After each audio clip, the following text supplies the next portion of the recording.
Hi అండి, అందరూ బాగున్నారు కదా. ఇక్కడ మీరు చూస్తున్నారు కదా, ఈ తొట్టిలో అంతా గజిబిజిగా ఉంది. ఇందులో అసలు మొక్క ఏంటంటే కరివేపాకు. ఈ కరివేపాకు మొక్క గత 2 నెలలుగా చిగురు పెట్టలేదు. మేబీ అందుకు అనుకూలమైన సీజన్ కాదనుకుంటా. చివరగా చిగురు వచ్చినప్పుడు అంతా పూత కాయ వచ్చింది.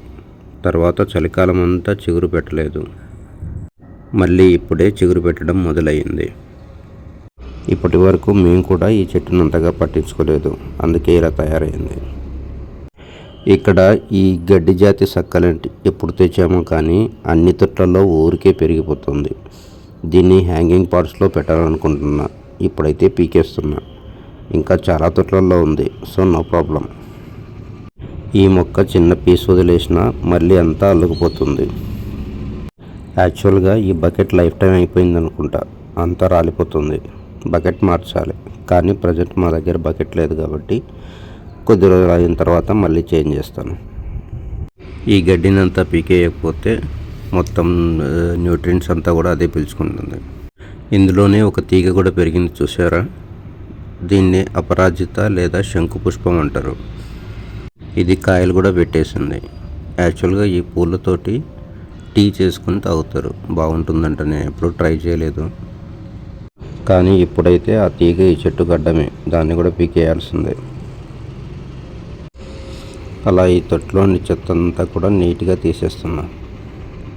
వాటితో పాటుగా ఈ కరివేపాకు కూడా చాలా మొలకలు వచ్చాయండి. యాక్చువల్గా కరివేపాకుకి దాని వేర్ల నుండి మొలకలు వస్తాయి. మనం ఆ మొలకల్ని జాగ్రత్తగా తీసుకొని ఇంకో తొట్టులో నాటుకుంటే పెరుగుతాయి. ఇక్కడ మనకు తొట్టిలో ఉంది కాబట్టి వాటిని అలాగే వదిలేస్తే న్యూట్రియంట్స్ అంతా కూడా అవే లాగేసుకుంటాయి. మెయిన్ మొక్కకి కావలసినంత పోషకాలు అందవు. అందుకే ఈ చిన్న చిన్న పిలకలన్నీ కూడా పీకేస్తున్నాను.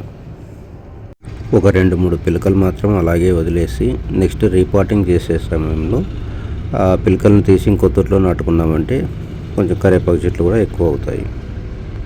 ఈ తీగను కూడా పీకేస్తున్నానండి. యాక్చువల్గా ఇది కూడా ఎక్కువ న్యూట్రియంట్స్ లాగేస్తున్నట్టుంది. దీన్ని ఇంకొక తొట్టులో మళ్ళీ నాటుకోవాలి. తీగ అలాగే నాటితే బ్రతుకుతుందో లేదో తెలియదు, కానీ దీనికి కాయలు వచ్చాయి కాబట్టి విత్తనాలు తీసుకొని నాటుకోవచ్చు. ఈ తీగ వేర్లు అయితే చాలా స్ట్రాంగ్గా ఉన్నాయండి, బాగా లోపలికి వెళ్ళినట్టున్నాయి. సో ఈ తొట్టి క్లీనింగ్ అయితే అయిపోయిందండి. ఇక ఈ చెట్టు చూసారా, అంతా పాత పాత ఆకులతోటి అంతా చింపిరిగా ఉందండి. ఇప్పుడు ఈ మొక్కని నీట్గా పాత పుల్లలన్నీ కూడా తీసేస్తున్నానండి. ఇక్కడ మీరు చూస్తున్నట్లయితే చెట్టు అంతా కూడా చిగురు పెట్టింది. ఈ పాత ఆకులు, అంతకుముందు కరివేపాకు పెరుక్కున్నప్పుడు వదిలేసిన పుల్లలు, ఇవన్నీ కూడా తీసేస్తున్నామండి. అవి తీస్తేనే మనకు మొక్క అంతా కూడా బాగా చిగురు పెడుతుంది. యాక్చువల్గా మేము ఈ కరివేపాకు మొక్కను నాటి దాదాపు ఒక 6 సంవత్సరాల పైనే ఉంటుందండి. ఒక తోటలోనే ఉన్న మనకు ఇంట్లోకి సరిపడేంతగా కరివేపాకు ఇది ఇస్తుందండి. ఆకు కూడా చాలా స్మెల్ కూడా చాలా బాగుంటుంది. మొక్కను ఎప్పుడైనా ఇలా క్లీన్ చేసినప్పుడు ఖచ్చితంగా ఎప్సమ్ సాల్ట్ అయితే వాడతానండి.